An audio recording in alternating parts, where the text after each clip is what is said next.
Chapter 906, Leonard's Warning. Backland, Northborough. The pitch-black night had the crimson moon covered by clouds. There were only street lamps on the two sides of the road that emitted a faint light, illuminating the road ahead and the doors of the nearby houses. 7 Pinster Street's mailbox was silently hiding in the intersection between light and dark, bathing in a cool breeze that blew from the side as though it was in a slumber. At this moment, newspapers, bills, and letters from various unknown people suddenly spewed out from its mouth. These objects seemed to be dragged by an invisible hand as they floated in mid-air before flying towards the door and entering through a gap. Inside the house, at the foyer, the newspapers automatically spread open as they rapidly flipped over. Then, they were casually left on the chair, stacking over other newspapers. The bills and letters continued flying into the living room, with the former quickly stopping. With a few shakes, they floated to the surface of the coffee table and lined up. The latter had their envelopes removed, and the letters without envelopes quickly unfolded themselves, showcasing themselves in midair. After a while, a portion of these letters flew onto a rack on the first floor's study. Some rushed for the scissors to help it cut itself apart. Then, they orderly surged into the washroom and were thrown into the toilet. Whoosh! The mechanical flush of the toilet was automatically depressed, washing away the paper shreds into the sewers. 7 Pinster Street went back to normal, and its silence was identical to an uninhabited houses. Southern Continent, East Balaam, Klein City. Leonard Mitchell, who had just arrived, was resting in a residence arranged by the local Church of Evernight. Suddenly, that slightly aged voice sounded in his mind. "Punk, you have an important letter." "What letter?" While Leonard asked softly, he already had a guess in mind. To mail an important letter to 7 Pinster Street without caring that it was inhabited, there was only two people, Klein Moretti and Dwayne Dantes.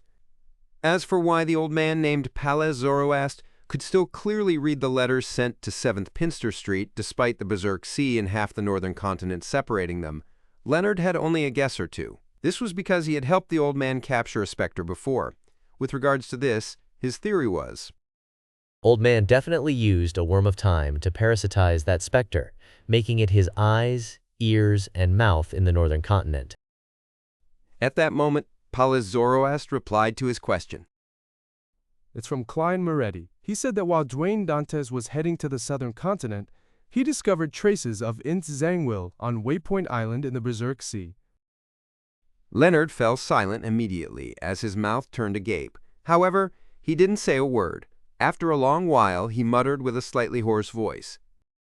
As expected, he didn't forget the need for revenge. What can I do? "What can you do? You're only a sequence 6. Even if Int Zangwill doesn't wield 008, you still lack the qualifications to exact vengeance on him. He just needs to reveal his mythical creature form to make you lose control and become a lunatic. The chances of you getting your revenge are 0. This is the qualitative change that godhood brings." Palez Zoroast said rather sternly. He paused before chuckling. "Thankfully, you understand yourself in a way that's better than before. In the past, you definitely would have said that you would inform the church with news of Int Zangwill and join the team to pursue him. And now, you know to ask what you can do." Leonard had wanted to retort a few times, but he ultimately didn't say a word. Palez Zoroast continued. "What you can do for now is to give Klein Moretti some information. Wait for him to write back to you. Then, based on the arrangements written, provide the necessary assistance." Leonard heavily asked, somewhat surprised. So no finding excuses so as to inform the Church of Int Zangwill's location? Palez Zoroast chuckled and said, "No hurry. Do it at the critical moment. Although 008 enjoys causing its possessor's death, it doesn't wish to be sealed even more so. As long as you inform the Church of Int Zangwill's location and begin a pursuit, it will immediately learn of it and make the necessary arrangements. Regarding this, you need to warn Klein Moretti." Leonard was taken aback for a second as he asked, "Old man, you seem to know 008 rather well. It wasn't apparent in the past." Palez's slightly aged voice chuckled. "Of course I am. During the fourth epoch, 008 had once caused the death of an angel. I can't tell you too much because once you know of it, it will also know you. The more you know about it, the more likely you will become a character in its stories. Leonard came to an actual realization of 008's terror from Old Man's vague words. This had already exceeded the mysticism he knew. After some thought, Leonard asked habitually, Then how should I hint to Klein Moretti without letting 008 know, or that even if he were to know, it will be very superficial knowledge, making me a bystander in the story? Just as he said that, Leonard clasped his hands and gritted his teeth. Without waiting for Old Man's reply, he continued, An indirect hint? I'll tell him I'll temporarily not inform the Church of Ince Zangwill's location. I believe he should be able to understand that there's a problem based on the situation. He will understand that we need to be extremely cautious again. And even if he fails to interpret that, his secret organization has members who understand the fourth epoch well enough to provide him with help. Also, just writing the sentence, once you know it, it will also know you, without mentioning 008 should be enough for Klein to guess what this is pointing at. After Palez Zoroast finished listening, he chuckled and said, Humans will only grow under pressure. Leonard exhaled and sat up. He found a pen and paper and penned his thoughts. Following that, he set up a ritual right on the heels of that and summoned Gehrman Sparrow's messenger. Berserk Sea, Waypoint Island. On a liner docked at the harbor. Many tourists weren't alighting. They were huddled in the lower deck cabins, waiting to arrive at the southern continent to begin a life filled with hope. They had gone through a great deal of effort to save up the fare for a ship ride that spanned a few short days. They were from Lowen and were those who had been forced to take such risks. Klein, who was acting as the tycoon, Dwayne Dantes, wasn't like them. He lived in a spacious, clean, first-class cabin that could even be described as luxurious. Under some candlelight, he opened the letter that had just been delivered by Renette Tinneker. Will not be informing the Church of Ince Zangwill's location for the time being. To Leonard, although the source of the tip might put him in certain danger, it's not impossible for him to do it. Didn't he join the Red Gloves to seek revenge? This means that he has a reason why he can't sound the alarm on Ince Zangwill. As Klein thought, he continued reading the rest of the letter. Once you know it, it will also know you. Suddenly, Klein exclaimed, finding the description somewhat familiar. This is very similar to the Twilight Hermit Order. Any mention of it will be known. So 008 is a sealed artifact of the spectator pathway? Leonard isn't informing the church of this matter because he's held back by this. He wishes to wait for a better opportunity? This is likely something the grandpa in his body told him. Klein nodded in thought, feeling thankful that he hadn't asked Renette Tinneker for help moments ago. That would have been equally dangerous for Miss Messenger. Besides, most important of all, I haven't made any preparations.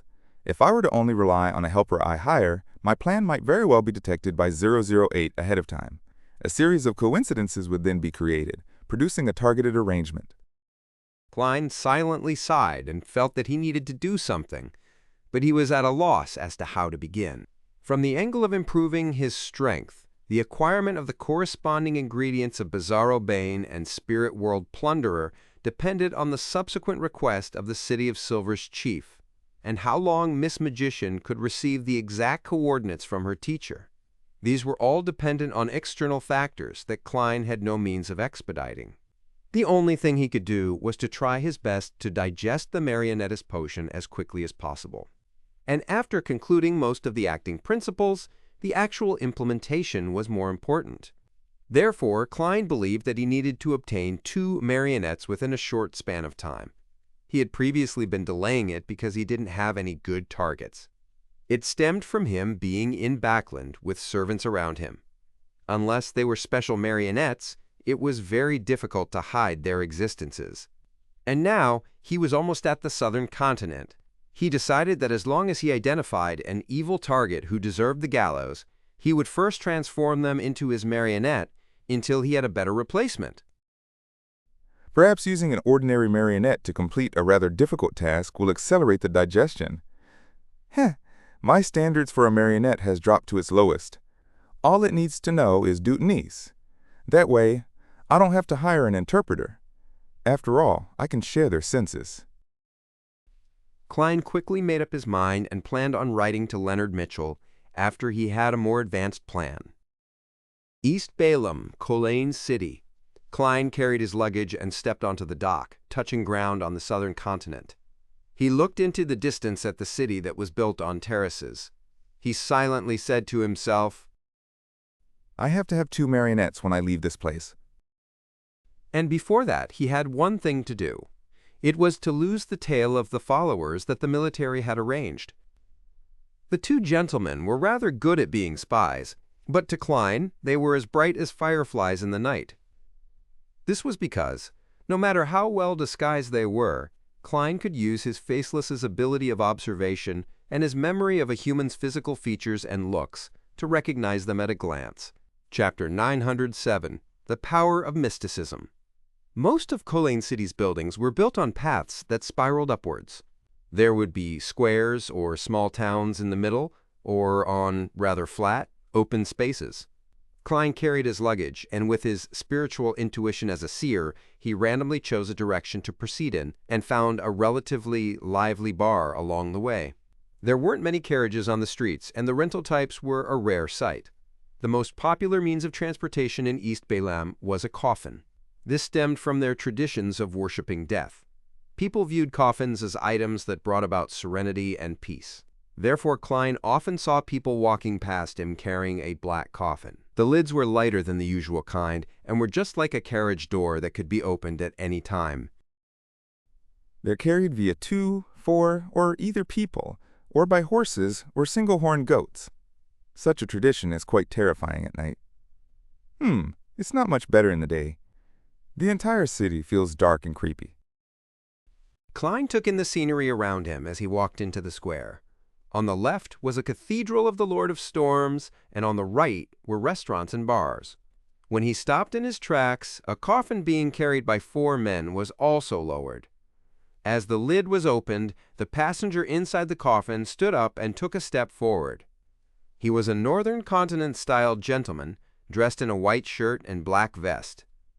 The gentleman's formal coat was slung against his arm, something he wore only after he left the coffin.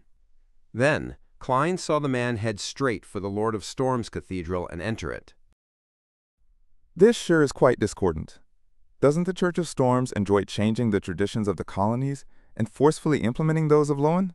Why don't they do that in East Balaam? Is it because the Death Pathway and Evernight Pathway are similar, so the Church of Storms wishes to preserve some of the traditions of death worship, so as to curb the proliferation of the Church of Evernight?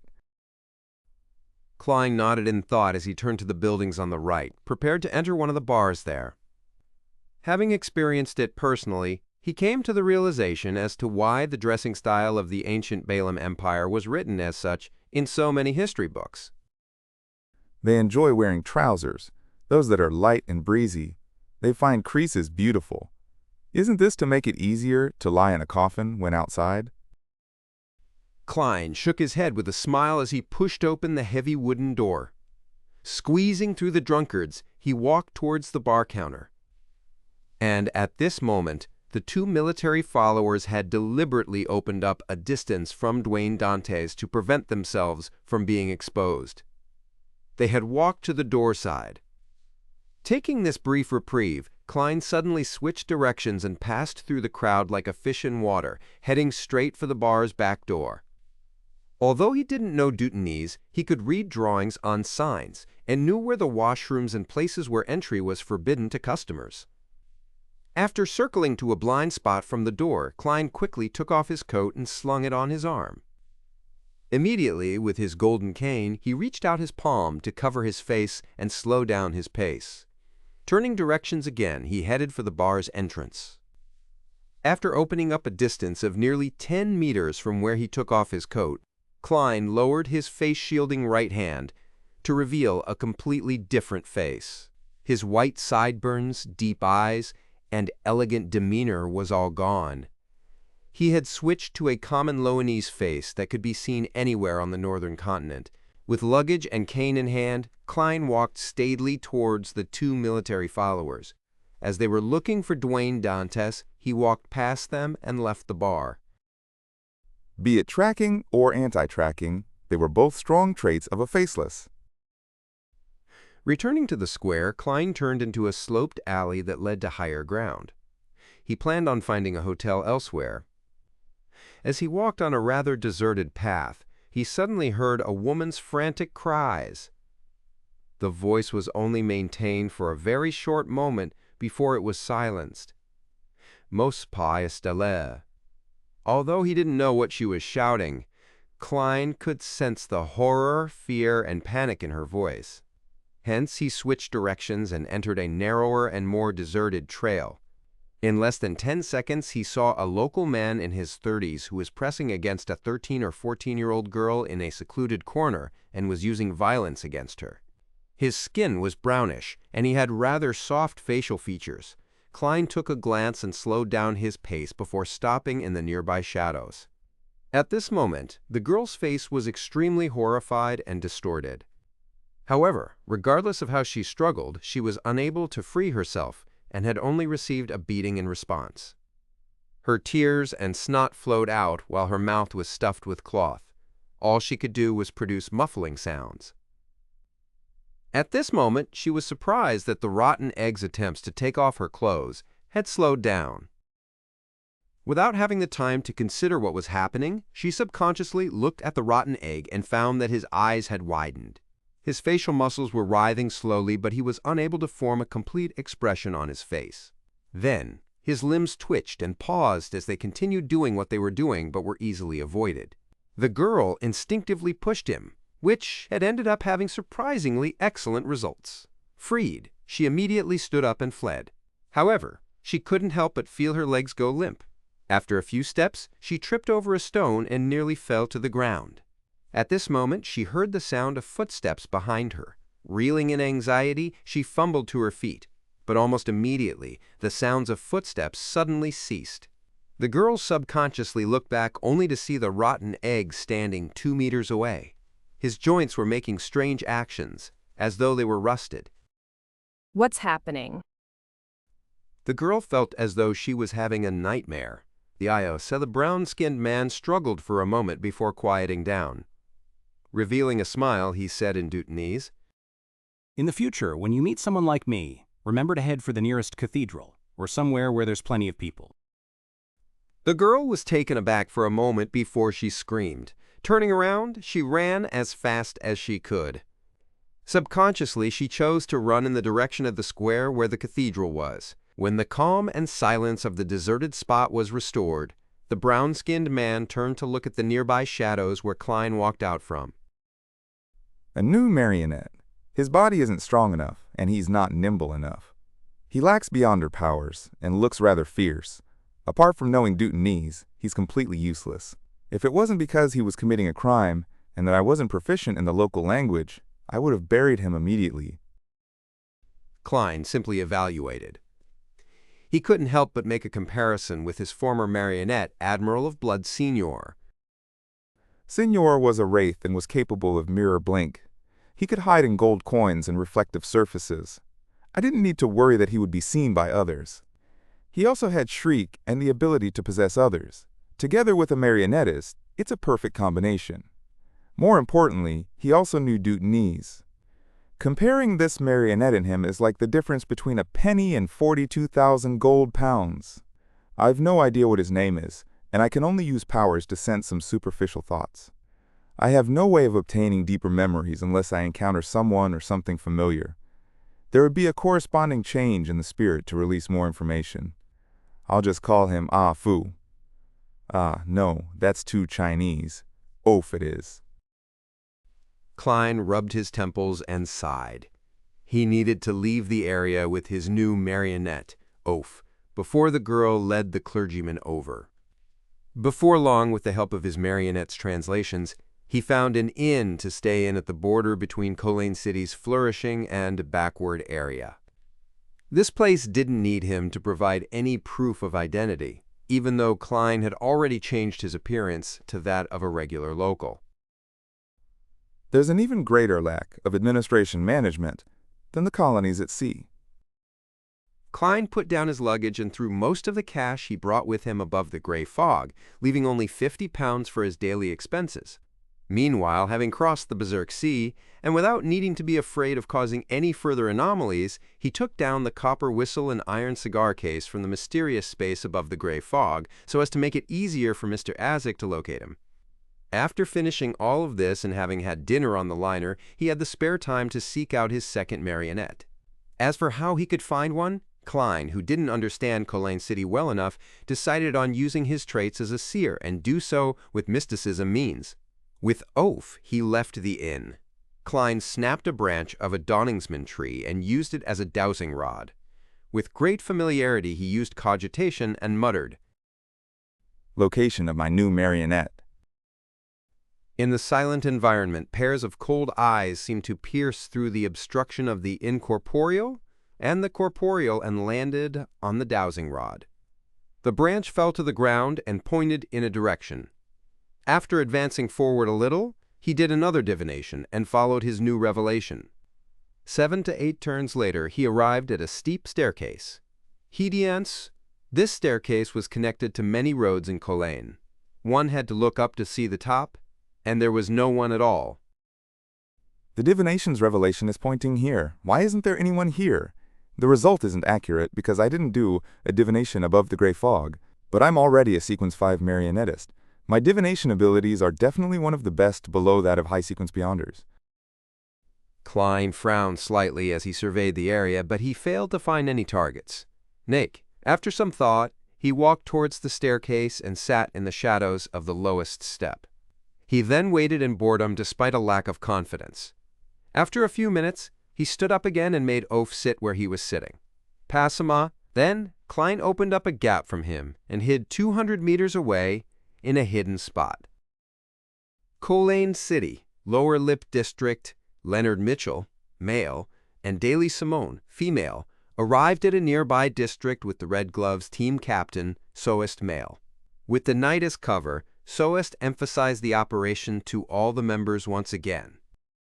Our target this time is Ulika, who's living at Unit 13. He's a rather important member of the Numinous Episcopate and is in charge of communicating with the different small teams in Backland. Although all our intelligence points to him not being a demigod, I have applied for a Grade 1 sealed artifact to be safe. Her Excellency, Goddess's Eye, is also ready to provide her assistance to us at any time.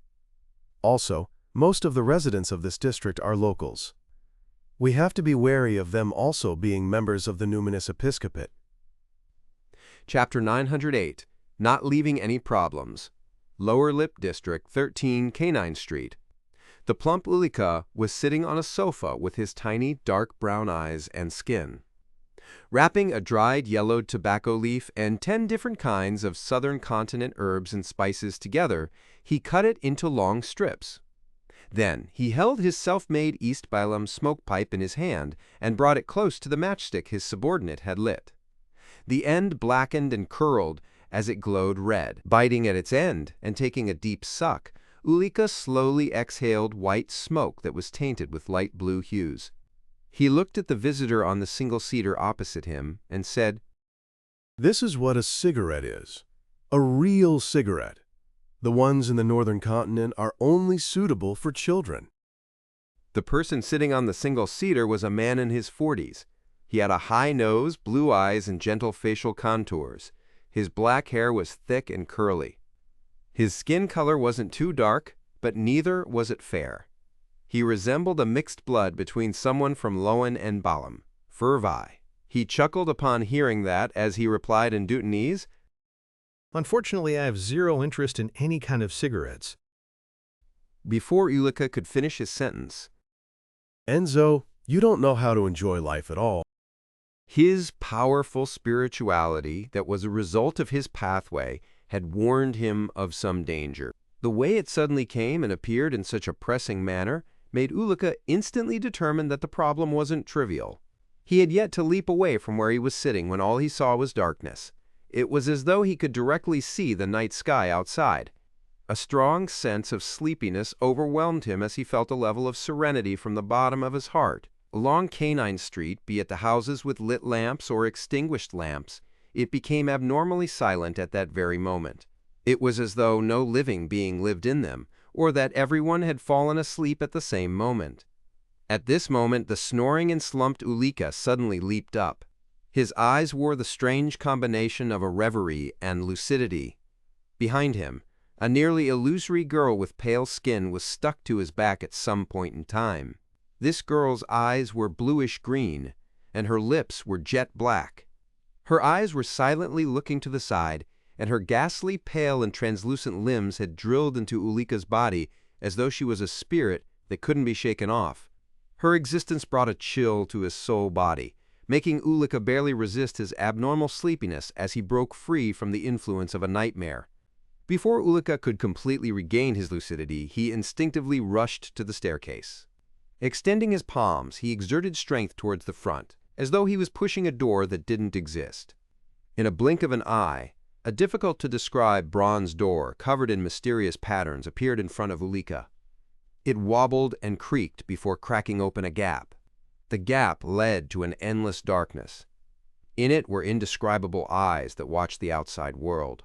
Meanwhile, large amounts of squirming and strange objects that were still unrecognizable surged wildly from the gap.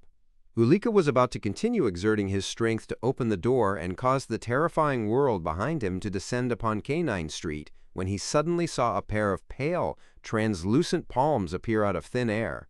They passed through the deep darkness and pressed down on the interior of the door's gap.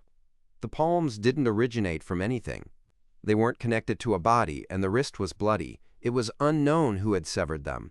Both parties exerted their strength as the mysterious bronze door stopped moving. It neither closed or opened further. High above Unit 13, Soest, who was already a spirit warlock, was floating in midair thanks to an invisible force.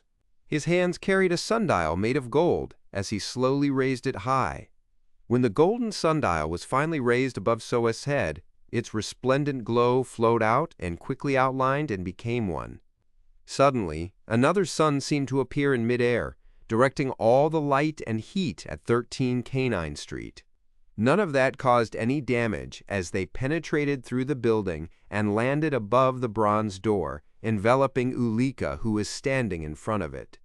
Ulika instantly grimaced in extreme pain as the pale and nearly translucent girl let out a shrill scream, but it was stopped by the sunlight and drowned by the onslaught. She warped and quickly evaporated, producing wisps of black gases that dissipated into the sea of light. There wasn't a single spot inside the building that remained dark. After the sunlight faded, the indescribable bronze door had already vanished.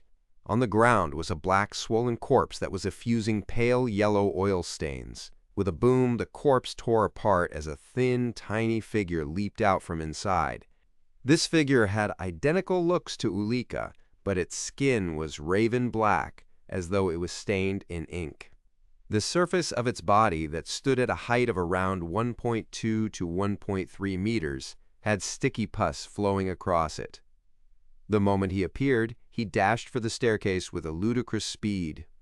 Burrowing into the cellar, he opened a secret trapdoor he had prepared in advance as he dashed forward as fast as he could.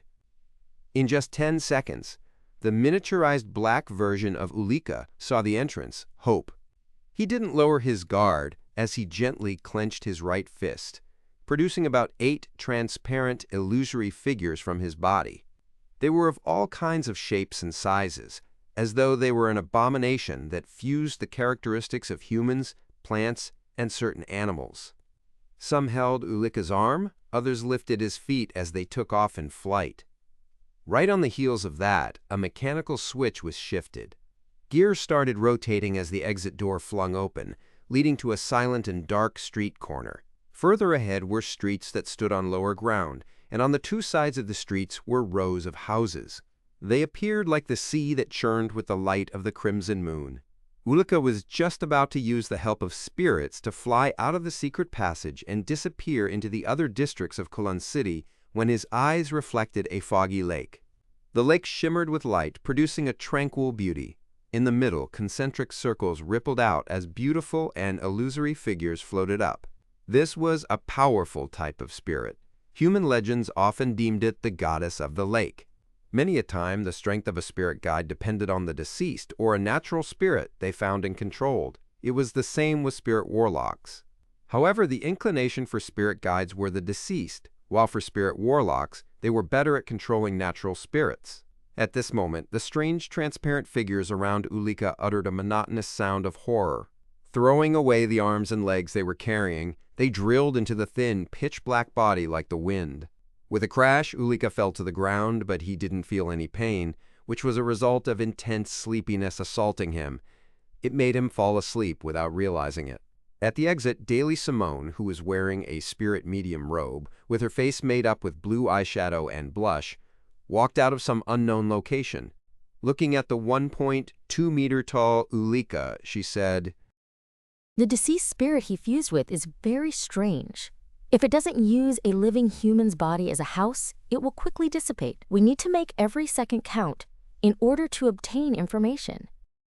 In the shadows beside her, Leonard Mitchell walked out. He looked at Daily Simone in surprise and said, Aren't you a spirit guide? How do you control a goddess of the lake? "Aren't you a poet? Why don't you write poems?"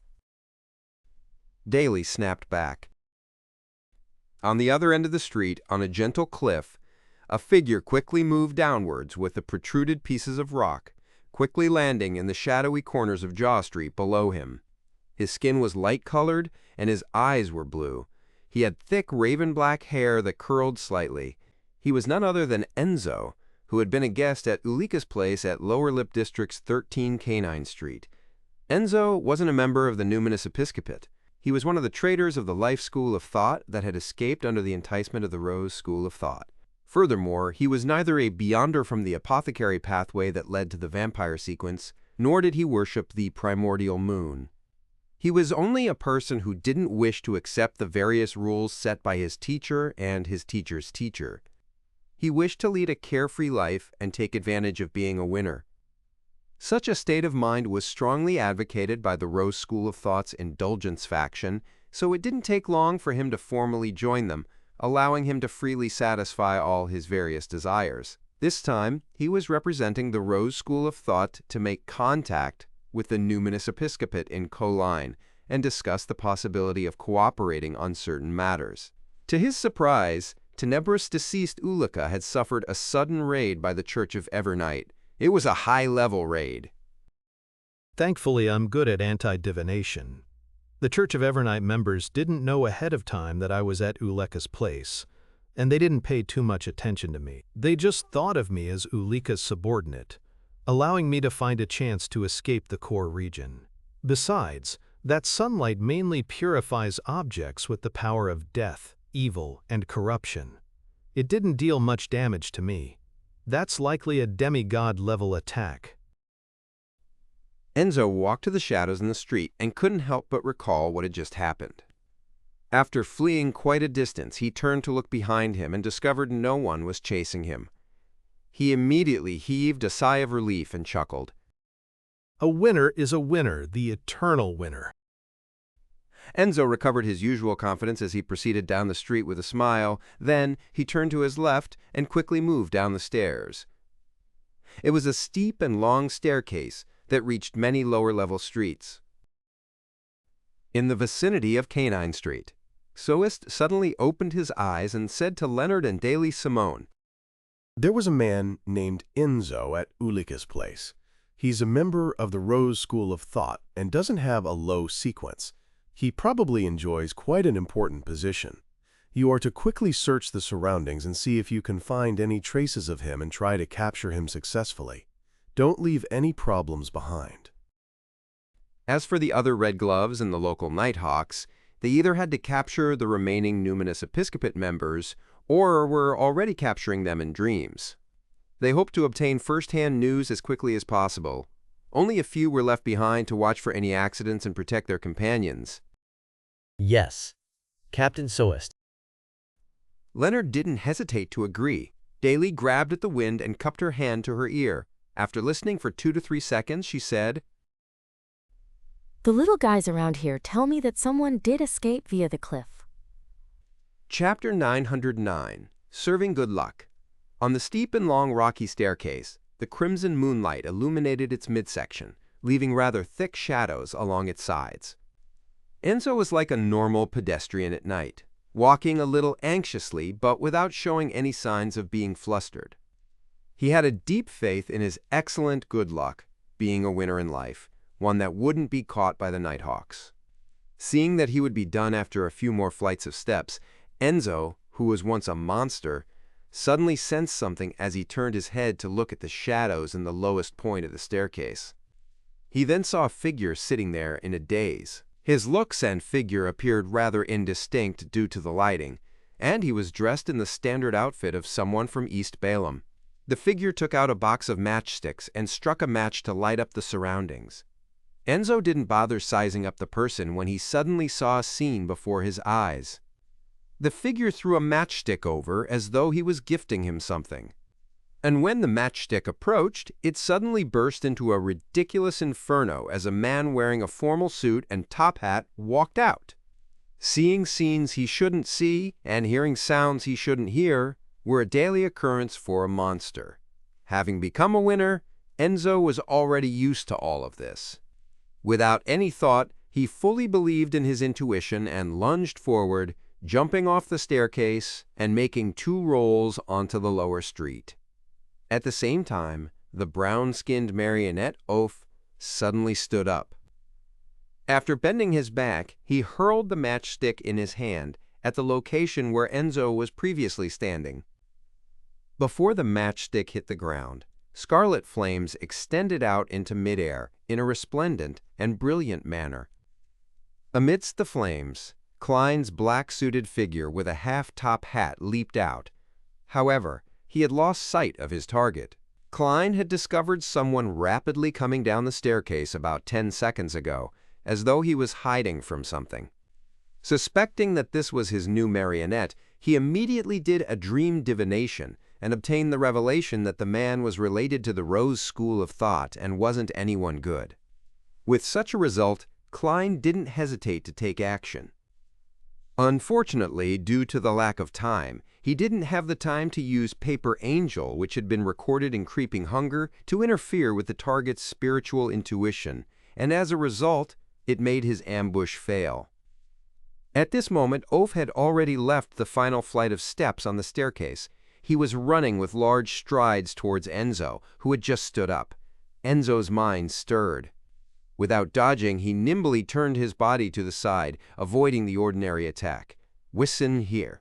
Then, he drew his gun and quickly aimed. With a bang, he shot Oaf's chest.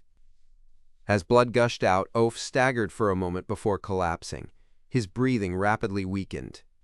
Klein took this brief opportunity as his body vanished, phasing right in front of the target to block his escape route.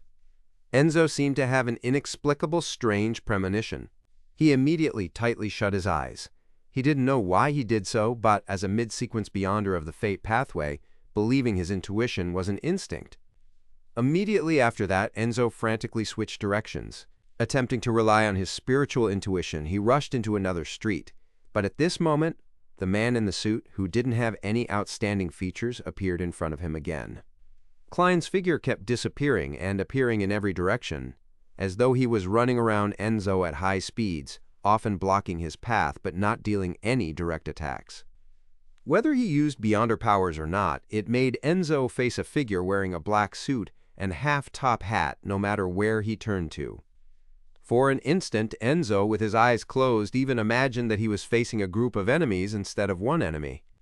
A traveler was often able to create the effect of being besieged. In just 10 seconds, Enzo, who had failed to find a path to escape, suddenly jolted. His actions instantly slowed down as his mind and joints seemed to be injected with glue. Traveling works well with a marionettist as well. While Klein was phasing around, he kept maintaining a distance of 10 meters from Enzo. He had been secretly controlling his spirit body threads all this time. Enzo, who still had his eyes shut, felt his heart tighten. No good. He doesn't attack and is only blocking me.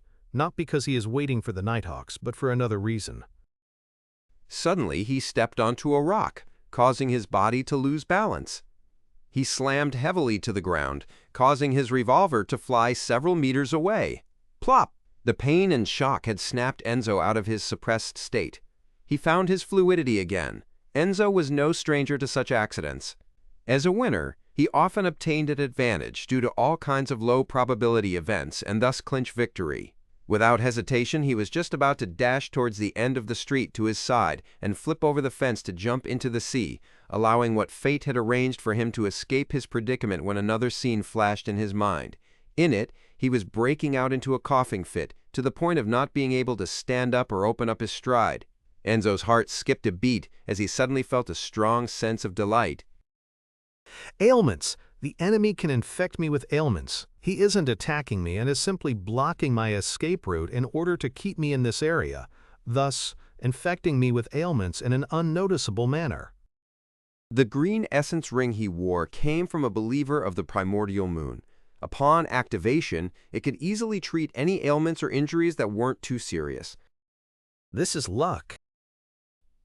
Enzo pretended to not discover the infectious ailment in the air. Exerting strength in his palms, he lunged forward and followed his predetermined route towards the fence at the end of the street.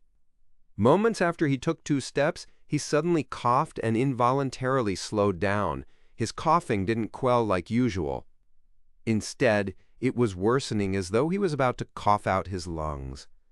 Klein's figure flashed and appeared behind the target while he maintained 10 meters from him. At this moment, Enzo spread his arms and allowed invisible waves to ripple out of his body. It was like a pure psyche storm that swept all spirit bodies in the vicinity, bringing with it an intense sense of drowsiness and calamity. Klein similarly had a premonition for danger. The moment Enzo spread his arms, his body had already vanished from his spot and had appeared in the midsection of the steep staircase. Still having his eyes closed, Enzo realized that he didn't receive his desired effect. He immediately abandoned the idea of escaping after finishing his target. He continued running towards the fence at the end of the street. He had a hunch that if he stalled a little longer, a number of Nighthawks would catch up to him, making the situation more chaotic. And as a former lucky one and a winner, the more chaotic a situation, the higher the chances of him escaping. At this moment, as he had repeatedly changed directions while running blindly, he once again passed by Oaf, who had been shot in the chest. On Oaf's left finger was a golden ring with an inlaid ruby. A sanguine beam flashed from the beam as Oaf's injuries began recovering. He bounced up and widened his mouth, biting down on Enzo, who was running past. His tongue seemed to lose substance as it transformed into a blob of flesh and blood, flower of blood. Oaf wore the flower of blood ring which Klein had obtained from Mr. X. It could randomly allow the wearer to abandon any rationality in order to become a beast. On the other hand, it could allow the wearer to control their body at a deeper level. As long as they didn't suffer from instant death or become completely purified, they could heal from any kind of injury. At the same time, it also came with flesh and blood magic. It was a mystical item that was very suited for marionettes. Before Klein came out to seek a new marionette, he didn't know which pathway or sequence his target would be. Therefore, to make well-rounded preparations, he made Oaf wear the flower of blood ring. This way, he could direct a play of him being the main assailant with the marionette as the secondary assailant, but in fact, it was the exact opposite. Just as Enzo ran past Oaf, he felt a stabbing pain in his knee, as though his previous fall had given him some light injuries. The moment this thought flashed across his mind, he hurriedly crouched down and felt a figure fly past his head. It missed! Oaf's sudden attack still failed to be effective against a winner. Enzo was just about to smile and run again when he suddenly had a premonition. He subconsciously curled up and protected his vital spots. At the same time, Oaf suddenly swelled up and silently exploded. Flesh and blood formed a storm, sweeping through a rather large area in the vicinity, hitting Enzo again and again. One of the preparations Klein had done was to use a power of creeping hunger after its mutation. He had planted a flesh bomb in his marionette's body. With a clank, the golden ring with an inlaid ruby landed on the stone slabs in the street. Klein's figure flashed to Enzo's side. He raised his left palm and made his palm pitch black. As though they were formed of granules, he said a word filled with evil and corruption. Slow. Thanks to his luck, Enzo had avoided most of the damage. His lightly injured body suddenly turned still as his struggling actions slowed down. His curled pose changed bit by bit. Right on the heels of that, he opened his eyes due to the pain, and a figure wearing a black suit and half-top hat was reflected in his eyes. Ah! Enzo let out a tragic cry as he raised his hands to cover his eyes. Streams of blood seeped out from the gaps in his fingers. Monster? Looking at his writhing target, Klein pricked up his brows. He continued controlling the spirit-body threads and quickly achieved initial control. This time, there weren't any accidents that broke the subsequent procedure. In a half-crazy state, with scales growing from his body, Enzo was powerless to resist. Klein rather smoothly deepened his control. Time ticked by when Enzo suddenly stood up and converged the protruded snake-like scales. He pressed his hand to his chest and bowed at Klein.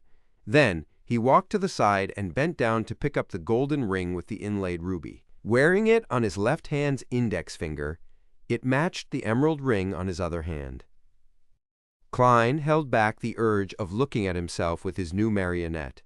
He got Enzo to clear up the scene of the remnant flesh and any traces left behind. After doing all of this, he walked into the shadows with his marionette and quickly vanished. Chapter 910 Monster Pathway. A few minutes later, Daly Simone and Leonard Mitchell, who had repeatedly made errors in judgment, finally arrived at the top of the steep staircase. They proceeded down the steps at a very slow speed, cautious of their surroundings, and they were ready to enter combat at any moment. However, they failed to encounter any abnormalities, even when they reached the bottom of the flight of stairs. They didn't even find any useful clues. Daly grabbed onto the wind, cupped her hand to her ear, and listened carefully. A few seconds later, she looked around her and said, There was a gunshot, a weapon once dropped around the street bend. That man named Enzo is dead. Who did it? Leonard asked in surprise. From his point of view, due to the repeated failures they had encountered, Enzo had easily escaped their pursuit. The possibility of a Rose School of Thought monitor silencing him and wiping away any clues was zero. If that were the case, who could have killed that Beyonder who was suspected to be a Sequence 5 or 6? It needed to be mentioned that the Red Gloves had used a sealed artifact to implement anti-divination before they carried out tonight's operation. It was unlikely for anyone to predict it ahead of time and wait there to hunt the escaping Enzo. Daly shook her head. Those little guys didn't see anything. It's likely a Beyonder who's good at anti-divination. Perhaps it's Enzo's enemy, and they had been planning to act tonight. She simply offered a guess of hers, and the duo began independently searching the nearby streets to see if they could find any missed clues. Taking this opportunity, Leonard circled to a fence in a particular street. Suppressing his tone, he asked, Old man, did you discover anything? Inside him, Pelez Zoroast replied after 3 seconds, You should have heard a tragic scream and had used that to correct the direction of your pursuit effort. It was let out by Enzo. He had apparently seen something extremely terrifying and indescribable, something that could directly cause damage and corruption to his soul body. Leonard was taken aback for a moment. He narrowed his eyes as he repeated softly, Extremely terrifying and indescribable. Inside the inn, Klein teleported back with his new marionette. He then made his marionette stand to his side as he sat down. Korka! As he sized up his marionette, he sighed. A Beyonder of the Monster Pathway. But he's still inferior to Senor. There's no way for him to hide in a gold coin for ease of transport. I can only let him follow beside me. From his Beyonder sequence, he isn't a core member of the Rose School of Thought. But his sequence isn't too low. Some importance must have been placed on him. That also means that if I don't disguise him, It's very easy for me to be targeted by the Rose school of thought. On the contrary, I can probably use him as bait to fish for another wraith. When the time comes, he can walk alone while I hide 200 meters away to wait for the bait to be hooked. No, I can't. I mustn't let greed get to my head. The southern continent is where the Rose school of thought is active. Once I expose my location, with how much importance the Mother Tree of Desire places on me, not only will a saint come, even an angel might appear. Yes, it's better if I disguise this marionette. As a faceless, I'm quite skilled at disguises. Then, I'll continue using mystical methods to find my next marionette. I'll wait for Danitz to finish his investigation, and for Mr. Isaac to come find me. Klein quickly made up his mind. Using a myriad of means, he gained an understanding of his new marionette's level and beyonder powers. He was a Sequence 5 winner of the Fate pathway. In this pathway, a Sequence 9 monster was one who had super high spiritual perception. They often heard sounds others couldn't hear, and also see things others couldn't see. This allowed them to occasionally see the future and have an acute intuition for danger. Beyonders of this sequence often entered a state of enlightenment as they muttered indecipherable words. It was the reason why they were treated as real monsters. As for the corresponding Sequence 8 robot, the Beyonders would obtain terrifying calculation skills and precise control. The various parts of their bodies in those aspects would be clearly boosted, making them talented at close combat and shooting. At the same time, they also had the powers of divination and anti-divination. Sequence 7 was named Lucky 1, or Lucky. Beyonders of this level frequently encountered lucky events in their daily lives, like finding money on the street, having enemies miss shots aimed at them, getting dice rolls as they wished, and having women they liked to also like them back. However, their luck wasn't fixed and would fluctuate. At times, they were especially lucky, and at other times, they were no different from an ordinary person. Therefore, it wasn't something that could be relied upon, and one had to temper one's expectations. Sequence 6 was Calamity Priest. On the one hand, Beyonders could passively suffer all kinds of calamities, but they could foresee it and make preparations to eliminate or mitigate the effects. On the other hand, they would actively attract different kinds of calamities, affecting a target and enemy as a result. Then, using one's advantage of being lucky, avoid most of the danger and attack during the chaos. To put it simply, they could pull their opponents into a situation where they could take advantage of their strengths the best. Of course, many Calamity Priests could use the dangers of their own passive encounters to attack their enemies. Meanwhile, Calamity Priests could create psyche storms. Using their spirituality that surpassed that of other pathways, they could directly affect their opponent's soul bodies, causing them to feel dizzy and lost. If a Calamity Priest's enemy entered such a state, they were extremely prone to making errors. It caused the calamity to snowball and eventually devour them. And at Sequence 5 winner, Beyonders could control their luck to a certain extent. They could use their own temperance to accumulate large amounts of luck. At critical moments, they could dramatically reduce any dangers to their life multiple times. From time to time, they could also encounter beneficial situations that have extremely low probabilities in their daily lives. For example, due to someone's mistakes, they might receive an inheritance. The strange comedic way they walked caused them to catch the fancy of a member of the opposite sex. Or their enemies who were pursuing them would foolishly get lost or make errors in judgment. At this level, Beyonders of the Fate pathway had a very keen sense of foresight. Be it divination or anti-divination, they were mysticism experts. In addition, they could also give their enemies bad luck to a certain extent, making their targets become unlucky. Beyonders of the monster pathway are really extreme. Apart from the spirituality and fate domain, they almost have zero Beyonder powers. Even their constitution and calculation skills are provided at robot. The subsequent advancements give rather limited improvements. This is my ideal model for a charlatan. They do not have any offensive or defensive abilities, simply relying on their premonition and how fate blesses them. I have to say that this is the most special path out of the 22 Beyonder pathways. I can find or guess their neighboring pathways. Only Monster seems rather asocial. It seems to be a lonely one.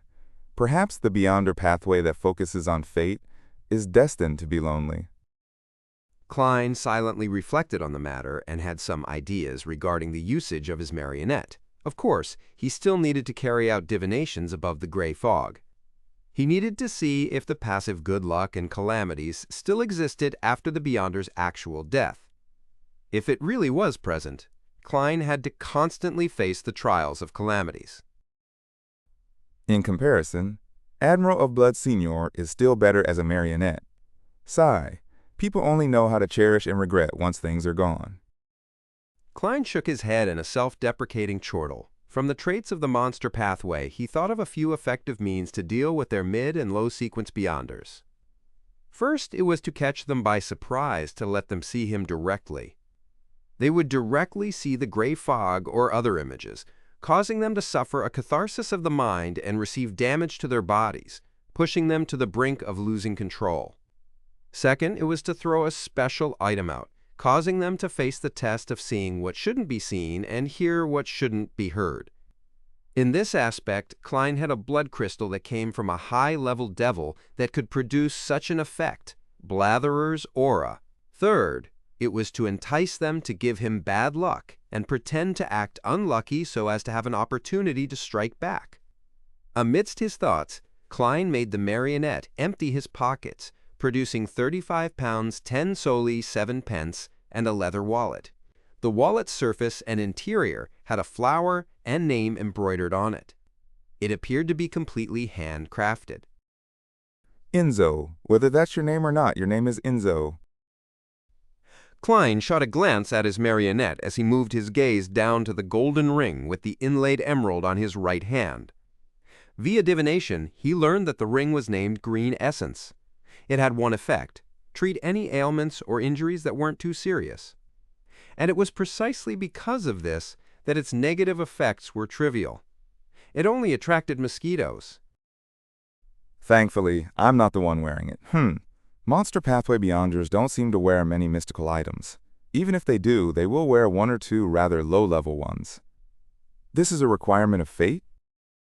Klein retracted his gaze in thought and looked at Enzo, who was staring at the wall. He had an urge grow within him. He wished to use his Monster Pathway marionette to look at himself. He wanted to know what was so special about him. Will this be very dangerous? I'll lose control as a result even if I'm seeing myself? No. Back in Tenjin City, Adamizol had also looked straight at me without being a Sequence 9. The only thing that happened was having his eyes bleed and be in a state of pain for a while.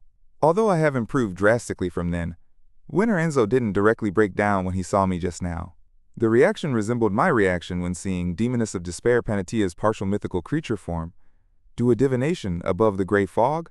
No, that involves the gray fog itself. The outcome will definitely be interfered with. Rely on my own divination powers in the real world? Klein took out a gold coin and let it run through his fingers. After a while, the gold coin bounced up and fell down into Klein's palm.